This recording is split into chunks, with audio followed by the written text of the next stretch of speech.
ਗੋਂਡ। ਇੱਕ ਦਿਨ ਭਗਤ ਕਬੀਰ ਜੀ ਆਤਮ ਰੰਗ ਵਿੱਚ ਰੰਗੇ ਹੋਏ ਘਰ ਆਏ ਮਹਾਤਮਾ ਨੂੰ ਵਿਦਾ ਕਰਨ ਗਏ ਸਨ। ਤਦੋਂ ਇਹਨਾਂ ਦੀ ਮਾਤਾ ਗੁਆਂਢਣ ਦੇ ਕੋਲ ਜਾ ਕੇ ਆਪਣੇ ਦੁੱਖ ਰੋ ਰਹੀ ਸੀ। ਇਤਨੇ ਚਿਰ ਨੂੰ ਕਬੀਰ ਜੀ ਵੀ ਵਾਪਸ ਆ ਗਏ। ਤਦੋਂ ਜੋ ਮਾਤਾ ਜੀ ਨੇ ਗੁਆਂਢਣ ਨੂੰ ਕਿਹਾ, ਉਸ ਵਾਰਤਾਲਾਪ ਨੂੰ ਬਾਣੀ ਦੁਆਰਾ ਕਥਨ ਕਰਕੇ ਕਬੀਰ ਸਾਹਿਬ ਜੀ ਅਧਿਆਤਮਕ ਉਪਦੇਸ਼ ਬਖਸ਼ਿਸ਼ ਕਰਦੇ ਹਨ। ਆਓ ਗੌਂਡ ਰਾਗ ਦੇ ਵਿੱਚ ਕਬੀਰ ਜੀ ਦਾ ਉਚਾਰਿਆ ਸ਼ਬਦ, ਇਸ ਦੀ ਕਥਾ ਵਿਚਾਰ ਸਰਵਣ ਕਰੋ ਜੀ। ਟੂਟੇ ਤਾਗੇ ਨੇ ਖੁੱਟੀ ਪਾਨ। ਤਾਣੀ ਦੇ ਧਾਗੇ ਟੁੱਟੇ ਪਏ ਨੇ, ਪਾਣ ਵੀ ਮੁੱਕ ਗਈ ਹੈ। ਜੋ ਬਸਤਰ ਨੂੰ ਬੁਣਨ ਸਮੇਂ ਮਾਵਾ ਲਾਇਆ ਜਾਂਦਾ ਹੈ, ਉਸ ਨੂੰ ਪਾਣ ਕਹਿੰਦੇ ਹਨ। ਇਉਂ ਦੁਆਰ ਉੱਪਰ ਚਲਕਾਵਹਿ ਕਾਨ। ਦਰਵਾਜ਼ੇ ਉੱਤੇ ਤਾਣਾ ਧਰਨ ਵਾਲੇ ਕਾਨੇ ਤਾਣੀ ਤੋਂ ਬਗੈਰ ਹੀ ਝਲਕਾਵਹਿ ਪ੍ਰਕਾਸ਼ ਦੇ ਚਮਕਦੇ ਨੇ, ਕਿਉਂਕਿ ਛਿੱਲ ਕਰਕੇ ਤਿੱਖੇ ਕਰਕੇ ਸਾਫ਼ ਕੀਤੇ ਹੋਏ ਹੁੰਦੇ ਹਨ। ਕੂਚ ਬੇਚਾਰੇ ਫੂਏ ਫਾਲ। ਵਿਚਾਰੇ ਕੁਚ ਫੂਏ ਤਿੱਤਰ ਬਿੱਤਰ ਵਿੰਗੇ ਟੇਢੇ ਹੋਏ ਪਏ ਹਨ। ਭਾਵੇਂ ਕਿ ਕਦੀ ਤਾਣੀ ਨਹੀਂ ਹੋਣੀ। ਵਿਚਾਰੇ ਕੁਛ ਖਰਾਬ ਹੋ ਗਏ ਨੇ। ਕੁਛ ਜੋ ਸੂਰ ਦੇ ਵਾਲਾਂ ਦਾ ਹੁੰਦਾ ਹੈ, ਉਸ ਦੇ ਨਾਲ ਵਿੰਗੀਆਂ ਟੇਢੀਆਂ ਹੋਈਆਂ ਤੰਦਾਂ ਕੁਛ ਫੇਰ ਕੇ ਠੀਕ ਕਰੀਦੀਆਂ ਹਨ। ਯਾ ਮੁੰਡਿਆ ਸਿਰ ਚੜਬੋ ਕਾਲ। ਮੈਂ ਕੀ ਦੱਸਾਂ ਮੇਰੀਏ ਭੈਣੇ, ਇਸ ਮੁੰਡੇ ਨੇ, ਇਸ ਲੜਕੇ ਕਬੀਰ ਦੇ ਸਿਰ ਉੱਤੇ ਕਾਲ ਆ ਚੜ੍ਹਿਆ ਹੈ। ਭਾਵ ਕਿ ਭੁੱਖਾ ਮਰੇਗਾ, ਕਿਉਂਕਿ ਕੰਮ ਇਹ ਕੋਈ ਵੀ ਨਹੀਂ ਕਰਦਾ ਹੈ। ਜਾਂ ਮੌਤ ਦਾ ਦੇਵਤਾ ਜਮ ਕਾਲ ਆ ਕੇ ਇਹਦੇ ਸਿਰ ਚੜ੍ਹਿਆ ਹੈ। ਇਹ ਮੁੰਡਿਆ ਸਗਲੋ ਦਰਬ ਖੋਈ। ਮੇਰੇ ਇਸ ਮੁੰਡੇ ਲੜਕੇ ਨੇ ਆਪਣੇ ਪਿਤਾ ਦਾ ਇਕੱਤਰ ਕੀਤਾ ਹੋਇਆ ਸਾਰਾ ਧਨ ਸਾਧੂ ਮਹਾਤਮਾ ਨੂੰ ਖਵਾ ਕੇ ਖੋ ਦਿੱਤਾ, ਗਵਾ ਦਿੱਤਾ ਹੈ। ਆਵਤ ਜਾਤ ਨਾਕ ਸਰ ਹੋਈ। ਇਸ ਦੇ ਕੋਲ ਸਾਧੂ ਮਹਾਤਮਾ ਇੰਨੇ ਆਉਂਦੇ ਜਾਂਦੇ ਨੇ ਕਿ ਸਾਡਾ ਘਰ ਉਜਾੜਨ ਦੀ ਕੋਈ ਕਸਰ ਹੀ ਨਹੀਂ ਹੋਈ। ਤੋ ਇੰਨੇ ਸਾਧੂ ਮਹਾਤਮਾ ਆਉਂਦੇ ਜਾਂਦੇ ਨੇ, ਮੈਂ ਤਾਂ ਵੇਖ ਕੇ ਨਾਕ ਸਰ ਨੱਕ ਦਮ ਨੱਕਵਾਨੀ ਹੋ ਗਈਆਂ। ਭਾ ਮੇਰੇ ਨੱਕ 'ਚ ਦਮ ਆ ਗਿਆ, ਮਤਲਬ ਮੈਂ ਔਖੀ ਹੋ ਗਈ ਹਾਂ। ਨੱਕ ਵਿੱਚ ਜਿੰਦ ਆਉਣ ਦੀ ਤਰ੍ਹਾਂ ਹੋ ਗਈਆਂ, ਜਾਂ ਮੇਰੀ ਤਾਂ ਨੱਕ ਦੇ ਵਿੱਚ ਜਿੰਦ ਆ ਗਈ ਹੈ। ਵਿਸ਼ਰਾਮ ਦੇ ਕਰ ਫਰਮਾਨ ਕਰਦੇ ਨੇ। ਤੁਰੀ ਨਾਰ ਕੀ ਛੋਡੀ ਬਾਤਾਂ। ਤੁਰੀ ਜੁਲਾਹੇ ਦੀ ਲੱਠ ਹੁੰਦੀ ਹੈ, ਜਿਸ ਉੱਤੇ ਬਸਤਰ ਬੁਣ ਕਰਕੇ ਵਲੇਟਿਆ ਜਾਂਦਾ ਹੈ। ਤੁਰੀ ਤੇ ਨਾਲ ਦੀ ਗੱਲ ਵੀ ਇਹਨੇ ਛੱਡ ਦਿੱਤੀ ਹੈ, ਮਤਲਬ ਕੱਪੜਾ ਬੁਣਦਾ ਹੀ ਨਹੀਂ, ਉੱਤੇ ਵਲੇਟਣਾ ਭਲਾ ਕੀ ਹੈ। ਰਾਮ ਨਾਮ ਵਾਕਾ ਮਨ ਰਤਾ। ਗੁਆਂਢਣ ਜਾਂ ਦਰਾਣੀਆਂ ਜਠਾਣੀਆਂ ਨੇ ਪੁੱਛਿਆ ਕਿ ਫਿਰ ਕਬੀਰ ਕਰਦਾ ਕੀ ਹੈ। ਤਾਂ ਮਾਤਾ ਕਹਿੰਦੀ, ਪਰਮੇਸ਼ਰ ਦੇ ਨਾਮ ਜਪਣ ਦੇ ਵਿੱਚ ਹੀ ਮੇਰੇ ਕਬੀਰ ਦਾ ਜਾਂ ਉਸ ਕਬੀਰ ਦਾ ਜਿਹੜਾ ਮਨ ਹੈ, ਚਿੱਤ ਹੈ, ਰੰਗਿਆ ਤਦਾ ਕਾ ਰਹਿੰਦਾ ਹੈ। ਲੜਕੀ ਲੜਕਨ ਖੈਬੋ ਨਾਹੇ। ਕਬੀਰ ਦੀ ਲੜਕੀ ਕਮਾਲੀ ਸੀ ਤੇ ਲੜਕਾ ਕਮਾਲਾ। ਇਹਨਾਂ ਦੇ ਵਾਸਤੇ ਖਾਣ ਲਈ ਘਰ ਦੇ ਵਿੱਚ ਕੁਝ ਵੀ ਪਦਾਰਥ ਨਹੀਂ ਹੈ, ਕਿਉਂਕਿ ਗਰੀਬ ਘਰਾਂ ਦੇ ਵਿੱਚ ਜੋ ਕੁਝ ਕੰਮ ਕਾਰ ਕੀਤਾ ਜਾਂਦਾ ਦਿਹਾੜੀ ਟੱਪਾ ਉਹੀ ਰਾਤ ਨੂੰ ਪੱਕਦਾ ਹੈ। ਜਦ ਕਰਨਾ ਹੀ ਕੁਛ ਨਹੀਂ ਤੇ ਖਾਣ ਨੂੰ ਆਉਣਾ ਕਿੱਥੋਂ ਹੈ। ਮੁੰਡਿਆ ਅਣ ਦਿਨ ਤਾਪੇ ਜਾਹੇ। ਜਿਹੜੇ ਮੁੰਡਿਆ ਸਿਰ ਮੁੰਨੇ ਸਾਧੂ ਮਹਾਤਮਾ ਨੇ ਉਹ ਦਿਨੇ ਰਾਤ ਰੱਜ ਕੇ ਜਾਂਦੇ ਨੇ।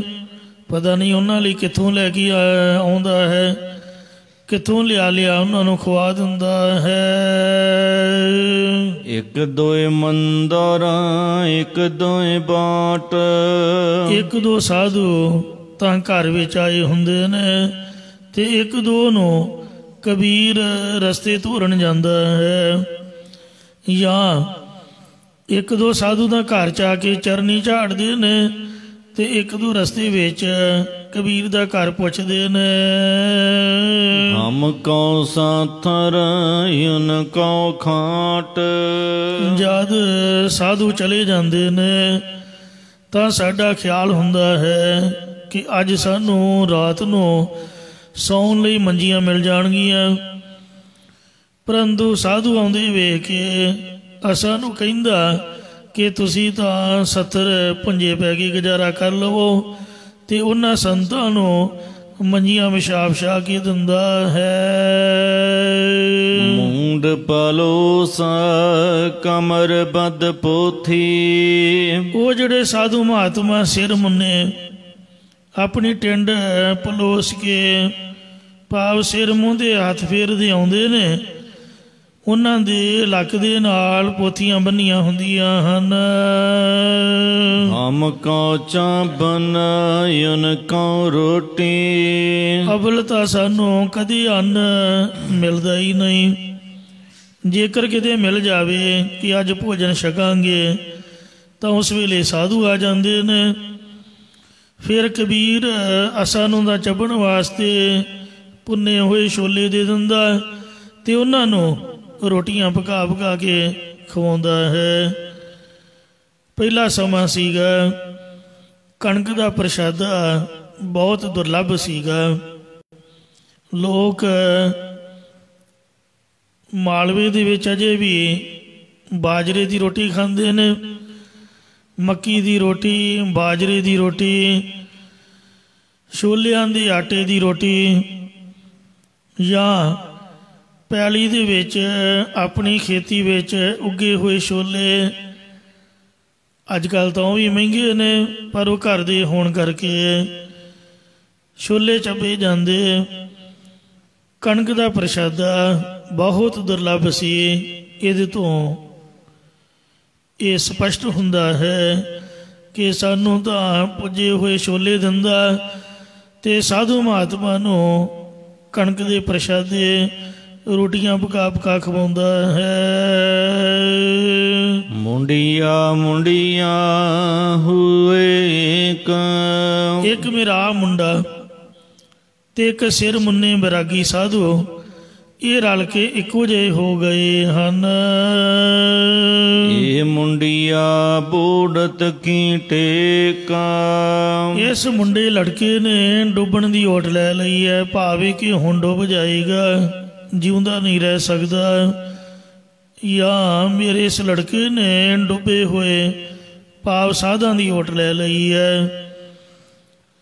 ਮਤਲਬ ਮਾਤਾ ਗਾਲੀ ਦੇ ਰਹੀ ਹੈ ਕਿ ਸਾਧੂ ਡੁੱਬੇ ਹੋਏ ਹਨ। ਜਦ ਸਾਰਾ ਕੁਝ ਮਾਤਾ ਕਹਿ ਰਹੀ ਸੀ, ਤਦ ਕਬੀਰ ਜੀ ਦੀ ਘਰ ਵਾਲੀ ਲੋਈ ਵੀ ਕੋਲ ਕੰਧ ਨਾਲ ਲੱਗੀ ਖੜੀ ਸੀ। ਜਾਂ ਉਸ ਵੇਲੇ ਲੋਈ ਨੇ ਹੁੰਗਾਰਾ ਭਰ ਦਿੱਤਾ ਮਾੜੇ ਕਰਮਾਂ ਨੂੰ ਕਿ ਹਾਂਜੀ ਮਾਂ ਜੀ ਤੁਹਾਡੀ ਗੱਲ ਠੀਕ ਹੈ। ਤਦ ਕਬੀਰ ਦਾ ਮਾਂ 'ਤੇ ਤਾਂ ਕੋਈ ਜ਼ੋਰ ਨਹੀਂ ਚੱਲਿਆ, ਕਿਉਂਕਿ ਮਾਤਾ ਦਾ ਸਤਿਕਾਰ ਕਰਿਆ ਕਰਦੇ ਸਨ। ਮਾਤਾ ਅੱਗੇ ਨਹੀਂ ਬੋਲੇ, ਮਾਤਾ ਨੂੰ ਕੁਝ ਨਹੀਂ ਕਿਹਾ। ਉਹ ਜਿੰਨਾ ਗੁੱਸਾ ਸੀਗਾ ਘਰ ਵਾਲੀ ਤੇ ਕੱਢਤਾ। ਮਾਤਾ ਦੀ ਗੱਲ ਦਾ ਜਵਾਬ ਲੋਈ ਨੂੰ ਸੰਬੋਧਨ ਕਰਕੇ ਦਿੰਦੇ ਹੋਏ ਕਹਿੰਦੇ ਨੇ, ਏ ਮੁੰਡਿਆ ਬੂੜਤ ਕੀ ਟੇਕਾ।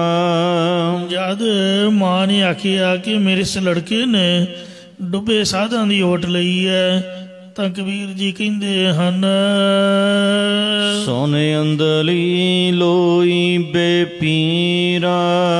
ਇਹ ਅੰਨੀਏ ਅਗਿਆਨ ਵਾਲੀਏ ਤੇ ਬੇਗੁਰੀਏ ਬੇਮੁਰਸ਼ਦੀਏ ਲੋਈਏ, ਤੂੰ ਸੁਣਨਾ ਕਰ ਐਸੇ ਪ੍ਰਕਾਰ।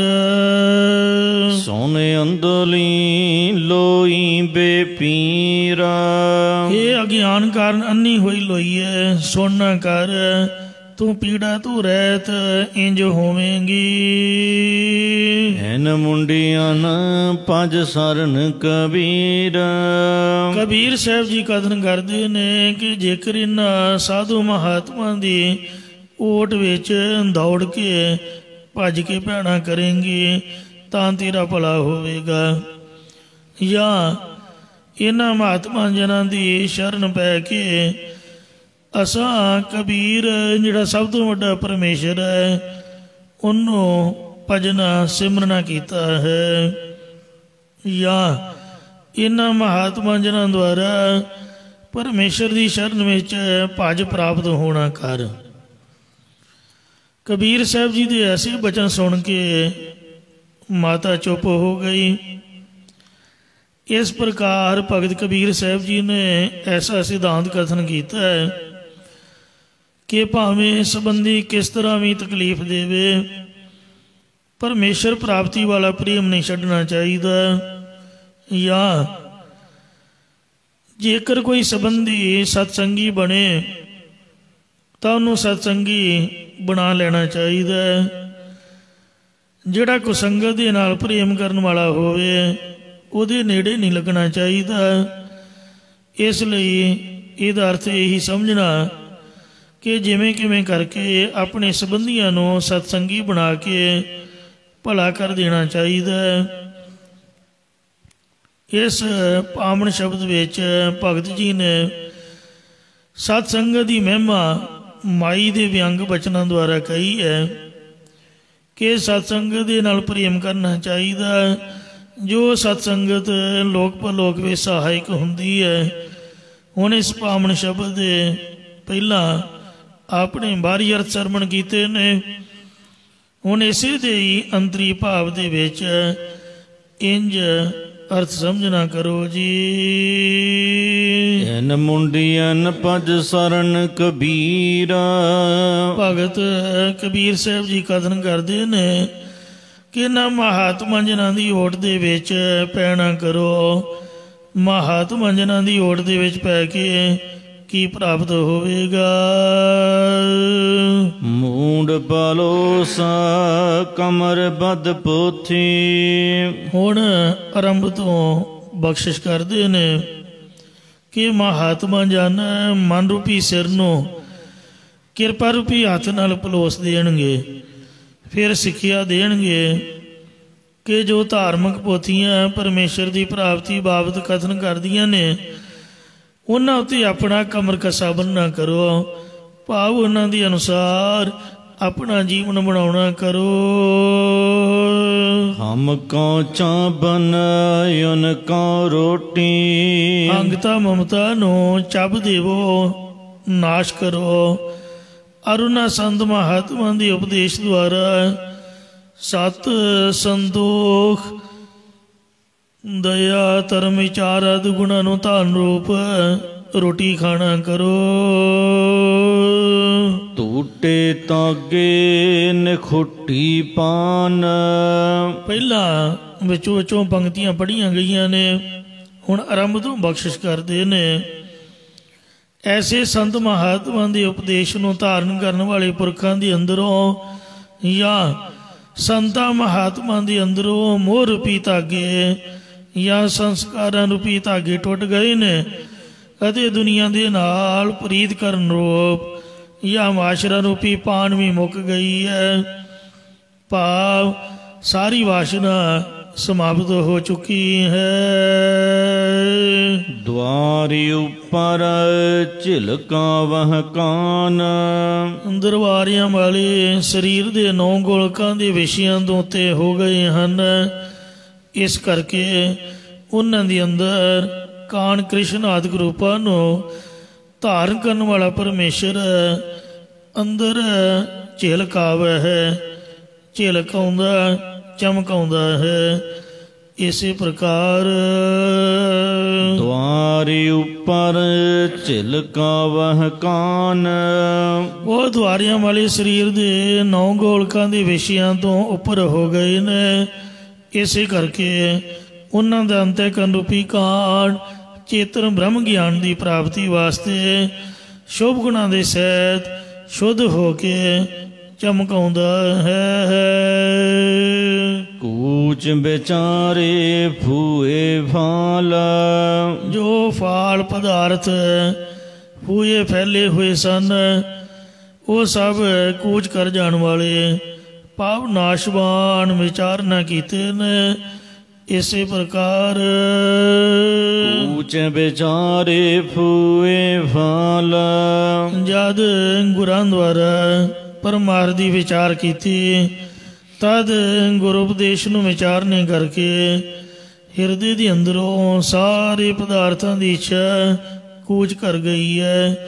ਇਸੇ ਪ੍ਰਕਾਰ कूच बेचारे फूए फाल, ਜਿਹੜੇ ਪਦਾਰਥ ਆਪਣੇ ਵਿੱਚ ਮੋਹ ਲਾਉਣ ਵਾਸਤੇ ਫੁੰਕਾਰੇ ਮਾਰ ਰਹੇ ਸੀ, ਭਾਵ ਆਪਣੇ ਭੋਗਾਂ ਵਾਸਤੇ ਖਿਚਾ ਖਿਚੀ ਕਰ ਰਹੇ ਸੀ, ਉਹ ਗੁਰਾਂ ਦੁਆਰਾ ਸਰੂਪ ਨੂੰ ਵਿਚਾਰ ਨਹੀਂ ਕਰਕੇ ਫੁੰਕਾਰੇ ਮਾਰਨੋਂ ਕੂਚ ਕਰਕੇ ਚਲੇ ਗਏ ਨੇ। ਭਾਵ ਬੁੱਧੀ ਨੇ ਮਿਥਿਆ ਨਿਸ਼ਚੇ ਕਰ ਲਏ ਹਨ। ਇਹ ਜਿਹੜਾ ਹੁਣ ਜੀਵ ਹੈ या मुंडिया सिर चढ़बो काल, ਇਹ ਜੀਵ ਆਤਮਾ ਰੂ ਮੁੰਡਿਆ ਹੁਣ ਕਾਲ ਦੇ ਸਿਰ ਪਰ ਜਾ ਚੜਿਆ। ਭਾਵ ਬ੍ਰਹਮ ਗਿਆਨੀ ਦੀ ਜੀਵ ਆਤਮਾ ਦੇ ਤਾਈ ਕਾਲ ਪੋ ਨਹੀਂ ਸਕਦਾ ਹੈ। ਇਹ ਮੁੰਡਿਆ ਸਗਲੂ ਦਰਬ ਖੋਈ, ਇਹੋ ਮੁੰਡਿਆ ਇਹ ਜੀਵ ਆਤਮਾ ਰੂਪੀ ਮੁੰਡਿਆ ਨੇ ਸਗਲੋ ਦਰਬ ਖੋਈ ਸਤਸੰਗੀ ਬਣ ਕੇ ਸਾਰਾ ਆਸਰੀ ਸੰਪਦਾ ਰੂਪੀ ਧਨ ਅੰਦਰੋਂ ਗਵਾ ਲਿਆ ਹੈ। ਮਤਲਬ ਔਗਣ ਅਤੇ ਵਿਕਾਰ ਖਤਮ ਕਰ ਦਿੱਤੇ ਹਨ। ਆਵਤ ਜਾਤ ਨਾਕ ਸਰ ਹੋਈ, ਇਸ ਕਰਕੇ ਉਹਨਾਂ ਨੂੰ ਜਨਮ ਧਾਰ ਕੇ ਆਉਣ ਤੇ ਮਰ ਕੇ ਜਾਣ ਦੀ ਕਸਰ ਬਿਮਾਰੀ ਨਹੀਂ ਹੁੰਦੀ, ਜਾਂ ਉਹਨਾਂ ਦਾ ਆਉਣਾ ਤੇ ਜਾਣਾ ਨਾਕ ਸਵਰਗ ਆਦਿਕਾਂ ਵਿੱਚ ਜਾਣ ਦੀ ਵਾਸ਼ਨਾ ਤੇ ਪਾਪਾਂ ਕਰਕੇ ਨਰਕਾਂ ਆਦਿਕ ਵਿੱਚ ਜਾਣਾ, ਇਹ ਸਾਰੇ ਉਹਨਾਂ ਨੇ ਸਰ ਜਿੱਤ ਲਏ ਹਨ। ਤੁਰੀ ਰਹਾਓ ਵਿਸ਼ਰਾਮ ਦੇ ਕੇ ਫਰਮਾਨ ਕਰਦੇ ਨੇ। ਤੁਰੀ ਨਾਰ ਕੀ ਛੋਡੀ ਬਾਤਾਂ, ਤੁਰੀ ਅਵਸਥਾ ਵਿੱਚ ਸਥਿਤ ਹੋ ਕੇ ਜੋ ਨਾਰੀ ਮਾਇਆ ਇਹਦੀ ਗੱਲ ਹੀ ਛੱਡ ਦਿੱਤੀ ਹੈ, ਜਾਂ ਮਾਇਆ ਦੀ ਵਾਸ਼ਨਾ ਵੀ ਅੰਦਰੋਂ ਛੱਡ ਦਿੱਤੀ ਹੈ, ਫਿਰ ਚੇਸ਼ਟਾ ਵਾਸਤੇ ਕੋਈ ਕਿਰਿਆ ਵੀ ਕਰਦੇ ਹੋਣਗੇ। ਰਾਮ ਨਾਮ ਵਾਕਾ ਮਨ ਰਤਾ, ਕਹਿੰਦੇ ਪਰਮੇਸ਼ਰ ਦੇ ਨਾਮ ਦੇ ਵਿੱਚ ਉਹਨਾਂ ਦਾ ਮਨ ਹਰ ਵਕਤ ਰੰਗਿਆ ਰਹਿੰਦਾ ਹੈ। ਲੜਕੀ ਦਰਕਨ ਖੈਬੋ ਨਾਹੇ, ਉਹਨਾਂ ਦੀਆਂ ਲੜਕੀ ਪਾਵਿੰਦਰੀਆਂ ਵਿਸ਼ਿਆਂ ਰੂਪ ਜਾਂ ਪਦਾਰਥਾਂ ਨੂੰ ਖਾਣਾ ਨਹੀਂ ਕਰਦੀਆਂ, ਭਾਵ ਵਿਸ਼ਿਆਂ ਨੂੰ ਭੋਗਣ ਦੀ ਇੱਛਾ ਨਹੀਂ ਕਰਦੀਆਂ। ਇਸੇ ਪ੍ਰਕਾਰ ਲੜਕੀ ਲੜਕਨ ਖੈਬੋ ਨਾਹੇ, ਬੁੱਧ ਰੂਪ ਲੜਕੀ ਪਦਾਰਥਾਂ ਨੂੰ ਲੜਕੇ ਨੂੰ ਨਹੀਂ ਖਾਂਦੀ, ਭਾਵ ਜੋ ਬੁੱਧੀ ਦੇ ਅੰਦਰ ਪਦਾਰਥਾਂ ਨੂੰ ਭੋਗਣ ਦੀ ਇੱਛਾ ਲੱਗੀ ਰਹਿੰਦੀ ਸੀ ਉਹ ਹੁਣ ਨਹੀਂ ਹੈ। ਇਹ ਮੁੰਡਿਆਣ ਦਿਨ ਧਾਪੇ ਜਾਹੇ, ਜੀਵ ਆਤਮਾ ਰੂ ਮੁੰਡਿਆ ਰਾਤ ਦਿਨ ਬ੍ਰਹਮ ਗਿਆਨ ਬ੍ਰਹਮਾਨੰਦ ਰੂਪ ਭੋਜਨ ਕਰਕੇ ਰਜਿਆ ਹੋਇਆ ਜਾਂਦਾ। या इसे प्रकार ਮੁੰਡਿਆ ਅਣ ਦਿਨ ਧਾਪੇ ਜਾਹੇ। ਉਹਨਾਂ ਮੁੰਡੀਆਂ ਮਹਾਤਮਾ ਦੀ ਵਧੀਆ ਰੂਪ ਰਾਤ ਨਿਮਰਤ ਹੋ ਗਈ ਹੈ। ਔਰ ਉਹ ਹਰ ਵਕਤ ਦਿਨ ਭਾਵ ਗਿਆਨ ਰੂਪੀ ਭੋਜਨ ਕਰਕੇ ਰਜੇ ਰਹਿੰਦੇ ਹਨ। ਇੱਕ ਦੋਏ ਮੰਦਰ ਇੱਕ ਦੋਏ ਬਾਟ। ਉਹਨਾਂ ਨੇ ਦੋ ਤੋਂ ਇੱਕ ਭਾਵ ਜੀਵ ਈਸ਼ ਦੀ ਏਕਤਾ ਕਰਨ ਵਾਲੇ ਪਰਮੇਸ਼ਰ ਦੇ ਸੱਚੇ ਤੇ ਆਨੰਦ ਰੂਪ ਲੱਖਣ ਵਾਲੇ ਆਪਣੇ ਅੰਤःਕਰਨ ਰੂਪੀ ਮੰਦਰ ਦੇ ਵਿੱਚ ਲਿਆਉਣਾ ਕੀਤੇ ਹਨ। ਅਤੇ ਜਿਹੜੇ ਇੱਕ ਤੋਂ ਦੋ ਕਰਨ ਵਾਲੇ ਆ ਸੱਤ ਜੜ ਦੁੱਖ ਰੂਪ ਮਾਇਆ ਦੇ ਸੁਭਾਅ ਨੇ ਉਹਨਾਂ ਨੂੰ ਬਾਟ ਰਸਤੇ ਪਾ ਦਿੱਤਾ, ਭਾਵ ਦੂਰ ਕਰ ਦਿੱਤਾ ਹੈ। ਇਸੇ ਪ੍ਰਕਾਰ ਇੱਕ ਦੋਏ ਮੰਦਰ ਇੱਕ ਦੋਏ ਬਾਟ। ਦੋ ਤੋਂ ਇੱਕ ਕਰਨ ਵਾਲਾ ਬ੍ਰਹਮ ਗਿਆਨ ਹਿਰਦੇ ਰੂਪੀ ਘਰ ਵਿੱਚ ਲਿਆਂਦਾ ਹੈ ਅਤੇ ਇੱਕ ਤੋਂ ਦੋ ਕਰਨ ਵਾਲੇ ਭਾਵ ਦੁੰਦਬਾਦ ਪਾਉਣ ਵਾਲੇ ਅਗਿਆਨ ਨੂੰ ਰਸਤੇ ਪਾ ਦਿੱਤਾ, ਦੂਰ ਕਰ ਦਿੱਤਾ। ਜਾਂ ਵਿਵੇਕ ਰੂਪ ਤਲਵਾਰ ਨਾਲ ਅੰਦਰੋਂ ਬਾਟ ਕੱਢ ਦਿੱਤਾ ਹੈ। ਹਮਕੋ ਸਾਤਰ ਅਨਕੋ ਖਾਟ। ਹੰਗਤਾ ਮਮਤਾ ਦੇ ਤਾਈ ਸੱਤਰ ਪਾੜ ਦਿੱਤਾ, ਭਾਵ ਹੰਗਤਾ ਮਮਤਾ ਅੰਦਰੋਂ ਨਾਸ਼ ਕਰ ਦਿੱਤੀ ਹੈ। ਔਰ ਉਹਨਾਂ ਨੇ ਸਤਸੰਗ ਦੁਖ ਦਇਆ ਧਰਮ ਵਿਚਾਰ ਆਦਿਕ ਸ਼ੁਭ ਗੁਣਾਂ ਦੀ ਖੱਟੀ ਖੱਟ ਲਈ, ਭਾਵ ਸ਼ੁਭ ਗੁਣ ਹਿਰਦੇ ਦੇ ਵਿੱਚ ਧਾਰਨ ਕਰ ਲਏ ਹਨ। ਇਸੇ ਪ੍ਰਕਾਰ ਇੱਕ ਦੋਏ ਮੰਦਰ ਇੱਕ ਦੋਏ ਬਾਟ। ਇੱਕ ਤੇ ਦੋ ਭਾਵ ਤਿੰਨ ਅਸਥੀ ਭਾਂਤੀ ਪ੍ਰੇਤਾ ਰੂਪ ਨੂੰ ਹਿਰਦੇ ਦੇ ਅੰਦਰ ਲਿਆਂਦਾ ਹੈ। ਇੱਕ ਤੇ ਦੋ ਭਾਵ ਤਿੰਨ ਰਾਜਸੀ ਤਾਮਸੀ ਸਾਂਦਕੀ ਸੁਭਾਅ ਨੂੰ ਬਾਟ ਵੰਡ ਦਿੱਤਾ, ਭਾਵ ਦੂਰ ਕਰ ਦਿੱਤਾ। ਇਸੇ ਤਰ੍ਹਾਂ ਇੱਕ ਦੋਏ ਮੰਦਰ ਇੱਕ ਦੋਏ ਬਾਟ। ਇੱਕ ਤੇ ਦੋ ਤਿੰਨ ਸ਼ਰਵਣ ਮੰਨਣ ਅਧਿਆਸਨ ਨੂੰ ਅੰਤःਕਰਨ ਦੇ ਮੰਦਰ ਅੰਦਰ ਲਿਆਂਦਾ। ਇੱਕ ਤੇ ਦੋ ਤਿੰਨ ਵਖੇਪ ਸ਼ਕਤੀ ਅਵਰਨ ਸ਼ਕਤੀ ਤੇ ਨਿਦਤ ਪੁਣੇ ਨੂੰ ਰਸਤੇ ਵਿੱਚ ਪਾ ਦਿੱਤਾ। ਇਸੇ ਪ੍ਰਕਾਰ ਇੱਕ ਦੋਏ ਮੰਦਰ ਇੱਕ ਦੋਏ ਬਾਟ। ਦੋ ਤੋਂ ਇੱਕ ਕਰਨ ਵਾਲੇ ਗੁਰਾਂ ਦੇ ਉਪਦੇਸ਼ ਨੂੰ ਆਪਣੇ ਅੰਦਰ ਲਿਆਂਦਾ ਹੈ ਅਤੇ ਇੱਕ ਤੋਂ ਦੋ ਕਰਨ ਵਾਲੀ ਦਵੈਤ ਨੂੰ ਵੰਡ ਟੁਕੜੇ ਟੁਕੜੇ ਕਰ ਦਿੱਤਾ ਹੈ। ਹਮਕੋ ਸਾਥਰ ਉਨਕੋ ਖਾਟ। ਭੰਗਤਾ ਮਮਤਾ ਦੇ ਤਾਈ ਉਹਨਾਂ ਨੇ ਸੱਤਰ ਵਿਛਾ ਦਿੱਤਾ ਹੈ, ਮਤਲਬ ਢੇਰ ਕਰ ਦਿੱਤਾ, ਪਾੜ ਸੁੱਟਿਆ, ਨਾਸ਼ ਕਰ ਦਿੱਤੀ ਹੈ। ਤੇ ਜੋ ਸ਼ੁਭ ਗੁਣ ਨੇ ਬਿਨ ਗੁਣ ਕੀਤੇ ਭਗਤ ਨਾ ਹੋਏ, ਸਿਰਵਣ ਮੰਨਣ ਅਧਿਆਸਨ ਸਤ ਸੰਦੋਗ ਦਇਆ ਧਰਮ ਵਿਚਾਰ ਆਦਿਕ ਇਹ ਸ਼ੁਭ ਗੁਣਾਂ ਦੀ ਖੱਟੀ ਖੱਟ ਲਈ ਹਿਰਦੇ ਵਿੱਚ ਧਾਰਨ ਕਰ ਲਏ ਹਨ। ਮੂੰਡ ਪਲੋਸਾਈ ਕਮਰ ਬੱਧ ਪੋਥੀ। ਜਗਿਆਸੂ ਦਾ ਮਨ ਰੂਪੀ ਸਿਰ ਸਤਿਗੁਰੂ ਜੀ ਕਿਰਪਾ ਰੂਪੀ ਹੱਥ ਨਾਲ ਪਲੋਸਦੇ ਨੇ, ਭਾਵ ਦਿਲਾਸਾ ਦਿੰਦੇ ਨੇ ਕਿ ਆਪਣੇ ਕਮਰ ਕੱਸੇ ਧਾਰਮਿਕ ਪੋਥੀਆਂ ਨੂੰ ਬੰਨ੍ਹ ਲੈਣਾ ਕਰ, ਭਾਵ ਜੋ ਵੇਦ ਸ਼ਾਸਤਰ ਗਿਆਨ ਸਰੂਪ ਦੀ ਬਾਬਤ ਕਥਨ ਕਰਦੇ ਨੇ ਉਹਨਾਂ ਨੂੰ ਧਾਰਨ ਕਰਨ ਲੱਗ ਜਾਣਾ ਕਰ। ਹਮਕੋ ਚਾਬਨ ਉਨਕੋ ਰੋਟੀ। ਹੰਗਤਾ ਮਮਤਾ ਨੂੰ ਚੱਬ ਸੁੱਟ, ਭਾਵ ਅੰਦਰੋਂ ਅੰਦਰ ਨਾਸ਼ ਕਰ ਦੇ। ਔਰ ਉਹਨਾਂ ਸਤ ਸੰਦੋਖ ਆਦਿ ਗੁਣਾਂ ਨੂੰ ਰੋਟੀ ਦੀ ਨਿਆਈ ਖਾਣਾ ਕਰ, ਭਾਵ ਧਾਰਨ ਕਰਨਾ ਕਰ। ਮੁੰਡਿਆ ਮੁੰਡਿਆ ਹੂਏ ਏਕਾ। ਮੁੰਡਿਆ ਜੀਵ ਆਤਮਾ ਤੇ ਮੁੰਡਿਆ ਈਸ਼ਰ ਇਹ ਦੋਵੇਂ ਇੱਕੋ ਹੀ ਰੂਪ ਹੋ ਗਏ, ਭਾਵ ਸਤ ਚਿਤ ਆਨੰਦ ਸਰੂਪ ਜੀਵ ਹੈ ਤੇ ਸਤ ਚਿਤ ਆਨੰਦ ਰੂਪ ਈਸ਼ਰ ਦਾ ਸਰੂਪ ਹੈ। ਇਉਂ ਏ ਮੁੰਡਿਆ ਬੂੰਡਤ ਕੀ ਟੇਕਾ। ਇਹ ਮੁੰਡਿਆ ਬ੍ਰਹਮ ਗਿਆਨੀ ਜੀਵਨ ਮੁਕਤ ਪੁਰਖ ਸੰਸਾਰ ਸਮੁੰਦਰ 'ਚ ਡੁੱਬਦੇ ਹੋਏ ਜੀਵਾਂ ਨੂੰ ਤਾਰਨ ਵਾਸਤੇ ਓਟ ਆਸਰਾ ਰੂਪ ਹੋ ਗਏ ਹਨ। ਸੋਨੇ ਅੰਦਲੀ ਲੋਈ ਬੇਪੀਰ। ਇਹ ਮਨ ਮੁਦਰੂਪ ਨੇਤਰਾਂ ਵਿੱਚ ਵਿਚਾਰ ਰੂਪ ਨਿਗਾਹ ਤੋਂ ਹੀਣੀ ਅੰਨੀ ਲੁਕਾਈ ਸ੍ਰਿਸ਼ਟੀ ਏ। ਇਨ ਮੁੰਡਿਅਨ ਭਜ ਸਰਨ ਕਬੀਰ।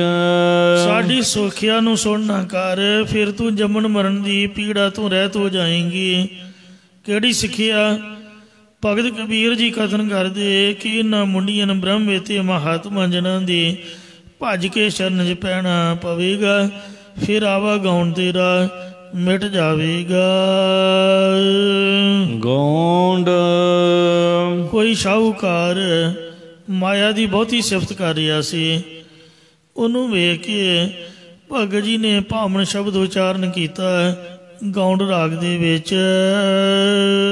ਖਸਮ ਮਰੈ ਤੋ ਨਾਰਨ ਰੋਵੈ। ਇਹ ਭਾਈ ਜਦ ਮਾਇਆ ਦਾ ਜਿਹੜਾ ਖਸਮ ਮਾਲਕ ਧਨੀ ਪੁਰਖ ਸ਼ਾਹੂਕਾਰ ਮਰ ਜਾਵੇ, ਤਦ ਜਿਹੜੀ ਨਰ ਮਾਇਆ ਹੈ, ਨਾਰੀ ਮਾਇਆ, ਇਹ ਮਾਇਆ ਰੂਪੀ ਨਾਰ ਰੋਂਦੀ ਨਹੀਂ ਹੈ, ਕਿਉਂਕਿ ਉਸ ਰਖਵਾਰਾ ਔਰ ਹੋਵੈ। ਉਸ ਮਾਇਆ ਦਾ ਰਖਵਾਲਾ ਹੋਰ ਪੁਰਖ ਹੋ ਜਾਂਦਾ ਹੈ। ਰਖਵਾਰੇ ਕਾ ਹੋਏ ਵਿਨਾਸ਼। ਜਦ ਮਾਇਆ ਦਾ ਜਿਹੜਾ ਰਖਵਾਲਾ ਹੈ, ਦੂਜਾ ਰੱਖਿਆ ਕਰਨ ਵਾਲਾ, ਉਹਦਾ ਵੀ ਨਾਸ਼ ਹੋ ਜਾਂਦਾ। ਭਾਵ ਜਦ ਮਾਇਆ ਦਾ ਰਖਵਾਲਾ ਹੋ ਕੇ ਬੁਰੇ ਪਾਸੇ ਮਾਇਆ ਨੂੰ ਸ਼ਰਾਬ ਕਬਾਬ 'ਚ ਵਰਤਦਾ ਹੈ। ਆਗੇ ਨਰਕ ਇਹਾ ਭੋਗ ਬਿਲਾਸ। ਇੱਥੇ ਤਾਂ ਮਾਇਆ ਨੂੰ ਭੋਗਣ ਦਾ ਆਨੰਦ ਮਾਣ ਲਿਆ, ਭਾਵ ਮਾਇਆ ਨਾਲ ਪਾਪ ਕਰਮ ਕਮਾਉਂਦਾ ਤੇ ਅੱਗੇ ਪਰਲੋਕ ਵਿੱਚ ਜਾ ਕੇ ਨਰਕਾਂ 'ਚ ਪੈਂਦਾ। ਫਿਰ ਇਹ ਮਾਇਆ ਦੰਡ ਦਿਵਾਉਂਦੀ ਹੈ। ਏਕ ਸੁਹਾਗਨ ਜਗਤ ਪਿਆਰੀ। ਇੱਕ ਮਾਇਆ ਸੁਹਾਗਮੰਦੀ ਬਣੀ ਬੈਠੀ ਹੈ ਤੇ ਦੂਜੇ ਸਾਰੇ ਸੰਸਾਰ ਦੀ ਪਿਆਰੀ ਹੈ। ਕਉ ਕਬੀਰ ਸੰਤਨ ਕੀ ਬੈਰਨ ਤੀਨ ਲੋਕ ਕੀ ਪਿਆਰੀ। ਸਗਲੇ ਜੀ ਜੰਤ ਕੀ ਨਾਰੀ।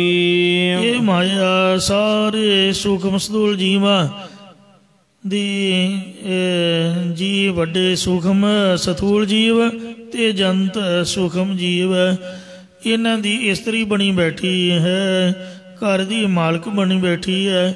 ਭਾਵ ਸਾਰਿਆਂ ਦਾ ਇਹਨੂੰ ਭੋਗਣ ਦਾ ਚਿੱਤ ਕਰਦਾ ਰਹਿੰਦਾ ਹੈ।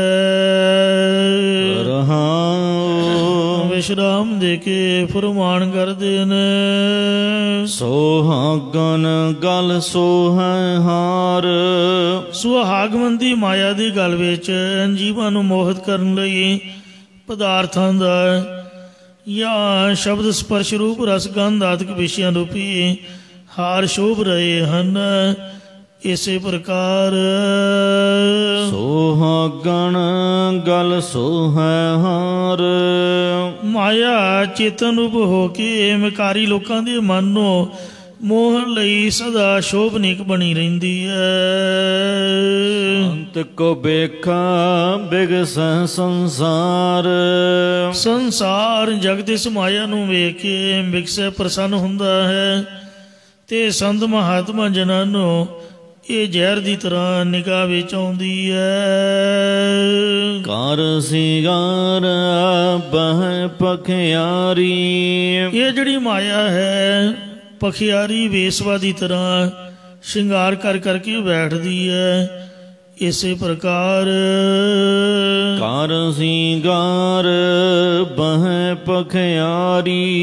ਪਦਾਰਥਾਂ ਨੂੰ ਵੀ ਸ਼ਿੰਗਾਰ ਕਰ ਕਰਕੇ ਮਾਇਆ ਬੈਠਦੀ ਹੈ। ਜਾਂ ਚੇਤਨ ਮਾਇਆ ਵੇਸਵਾ ਰੂਪ ਹੋ ਕੇ ਸਹੁਰੇ ਤੇ ਪੇਕੇ ਘਰ ਦੇ ਪੱਖ ਨੂੰ ਆਰੀ ਦੀ ਤਰ੍ਹਾਂ ਕੱਟਣ ਵਾਲੀ ਹੈ, ਪੱਟ ਦਿੰਦੀ ਹੈ। ਆਉਂਦੀਆਂ ਸਾਰੀ ਲੜਾਈ ਕਰਾ ਦਿੰਦੀ, ਭਰਾਵਾਂ 'ਚ ਮਾਂ ਨਾਲ ਨਹੀਂ ਬਣਨ ਦਿੰਦੀ। ਪਿਓ ਦੀ ਜਾਇਦਾਦ ਸੋ ਵੰਡ ਕੇ ਤੇ ਖਰਾਬ ਕਰ ਦਿੰਦੀ ਹੈ। ਇਸੇ ਪ੍ਰਕਾਰ ਕਰ ਸਿੰਗਾਰ ਬਹਿ ਪਖਿਆਰੀ। ਜਦ ਪੇਕੇ ਕਰ ਜਾਂਦੀ ਹੈ ਤੇ ਭਰਾਵਾਂ ਭਾਬੀਆਂ ਚ ਲੜਾਈ ਕਰਾ ਕੇ ਉਹਨਾਂ ਦਾ ਘਰ ਪੱਟ ਦਿੰਦੀ ਹੈ। ਪੱਖੀ ਸਿਰਕੀਆਂ ਤੋਂ ਸਰਕੜੇ ਦੀਆਂ ਛਪਰੀਆਂ ਨੂੰ ਕਹਿੰਦੇ ਨੇ, ਅਰਥਾਤ ਕਾਨੇ ਦੇ ਘਰ ਵਿੱਚ ਸੋ ਰਹਿਣ ਵਾਲੀ ਸੀਗੀ, ਜਾਂ ਕਾਨੇ ਆਦਿਕ ਦੀ ਆਲੀ ਭਾਵ ਘਰ ਵਿੱਚ ਰਹਿਣ ਵਾਲੀ ਨੂੰ ਵੇਸ਼ਵਾ ਕਹਿੰਦੇ ਨੇ। ਇਹ ਜਿਹੜੀ ਮਾਇਆ ਹੈ ਸੋ ਐਸੀ ਹੈ। ਪੁਰਾਣੇ ਸਮੇਂ 'ਚ ਬਾਦਸ਼ਾਹਾਂ ਦੇ ਹੁਕਮ ਅਨੁਸਾਰ ਵੇਸ਼ਵਾਵਾਂ ਨੂੰ ਨਗਰ ਵਿੱਚ ਰਹਿਣ ਦੀ ਇਜਾਜ਼ਤ ਨਹੀਂ ਸੀ ਹੁੰਦੀ। ਉਹ ਨਗਰ ਤੋਂ ਦੂਰ ਬਾਹਰ ਕਾਨਿਆਂ ਦੀਆਂ ਛਪਰੀਆਂ ਬਣਾ ਕੇ ਰਹਿੰਦੀਆਂ ਸਨ। ਉਹਨਾਂ ਘਰਾਂ ਨੂੰ ਪੱਖਾ ਜਾਂ ਪਖੀਆਂ ਕਹਿੰਦੇ ਸਨ। ਇਹ ਜਿਹੜੀ ਮਾਇਆ ਹੈ ਪਖਿਆਰੀ ਦੀ ਤਰ੍ਹਾਂ, ਵੇਸ਼ਵਾ ਦੀ ਛੰਨ ਦੀ ਤਰ੍ਹਾਂ, ਤੇ ਉਹਨਾਂ ਵਿੱਚ ਰਹਿਣ ਕਰਕੇ ਇਹਦਾ ਨਾਮ ਪਖਿਆਰੀ। ਮਤਲਬ ਜਿਵੇਂ ਵੇਸ਼ਵਾ ਬਹੁਤੇ ਮਾਲਕ ਕਰਦੀ ਹੈ, ਇਹ ਉਹ ਮਾਇਆ ਆ ਸੜੇ ਫੁੱਕੇ ਜੇ ਨੋਟ ਪਤਾ ਨਹੀਂ ਕਿੰਨਾ ਕਿੰਨਾ ਦੇ ਹੱਥਾਂ ਦਾ ਨਹੀਂ ਵੇਚਦੀ ਹੁੰਦੀ ਆਉਂਦੇ ਨੇ, ਤੇ ਉਹ ਮੇਰੇ ਵਰਗੇ ਮਾਲਕ ਬਣ ਕੇ ਬੈਠ ਜਾਂਦੇ ਵੀ ਮੈਂ ਇਹਦਾ ਮਾਲਕ ਹੀ ਹਾਂ। ਤੋ ਇੰਜ ਜਿਹਦੇ ਨਾਲ ਲੱਗਦੀ, ਜਿਹਦੇ ਹੱਥ 'ਚ ਆਉਂਦੀ, ਉਹਨੂੰ ਭੁਲੇਖਾ ਪਾ ਦਿੰਦੀ ਵੀ ਇਹ ਸੋ ਤੂੰ ਮੇਰਾ ਮਾਲਕ ਹੈ। ਐਸੀ ਇਹ ਪਖਿਆਰੀ ਦੀ ਤਰ੍ਹਾਂ ਹੈ। ਸੰਤ ਕੀ ਠਿਠਕੀ ਫਿਰੈ ਵਿਚਾਰੀ। ਸੰਤ ਮਹਾਤਮਾ ਜਨਾਂ ਦੀ ਇਹ ਫਟਕਾਰੀ ਝੜਕੀ ਹੋਈ ਗਰੀਬਣੀ ਬਣੀ ਫਿਰਦੀ ਹੈ, ਤੇ ਮਾਇਆਧਾਰੀਆਂ ਦੇ ਘਰ ਦੇ ਵਿੱਚ ਇਹਨੂੰ ਧੂਫਾਂ ਧੁਖਦੀਆਂ ਨੇ। ਇਹਦੀ ਪੂਜਾ ਹੁੰਦੀ ਹੈ, ਘਿਓ ਦੀਆਂ ਜੋਤਾਂ ਲੋਕ ਜਗਾਉਂਦੇ ਨੇ। ਸੰਤ ਭਾਗ ਉਹ ਪਾਛੈ ਪਰ ਸੰਤਾਂ ਦੀ ਫਟਕਾਰੀ ਹੋਈ ਹੈ। ਸਫਲ ਹੋਣ ਲਈ ਸੰਤ ਮਹਾਤਮਾ ਜਨਾਂ ਦੇ ਭੱਜ ਕੇ ਪਿੱਛੇ ਪੈ ਜਾਂਦੀ, ਭਾਵ ਸ਼ਰਨ ਵਿੱਚ ਪੈ ਜਾਂਦੀ ਹੈ, ਕਿਉਂਕਿ ਸੰਤ ਜਨ ਇਹਨੂੰ ਮਿਥਿਆ ਨਿਸ਼ਚੈ ਕਰਾ ਦਿੰਦੇ ਹਨ।